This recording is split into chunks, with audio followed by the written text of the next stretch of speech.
రేపు ఆదివారం చాలా పర్వం, మామూలు పర్వం కాదు. పౌర్ణమి ఆదివారం చెప్పాను కదా. పౌర్ణమి ఆదివారం కలవడమే కాకుండా పుష్యమి నక్షత్రం కూడా కలిసింది మేడాన. ఇకపోతే రేపు శనివారం నాడు స్వామివారి దివ్య రథోత్సవం. రథంతో శివం దృష్టవా కేశవం దృష్టవా పునర్జన్మ నవిజ్యతే.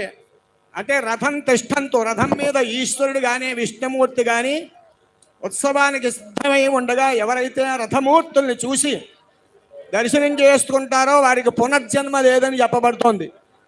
అటువంటి రథోత్సవం రేపు శనివారం మధ్యాహ్నం 1:45 ఎంతో వైభవంగా ప్రారంభమవుతుంది. ఇక్కడ ప్రతి ఒక్కరు కూడా భీమేశ్వరుడు యొక్క రథోత్సవంలో పాల్గొవాలి.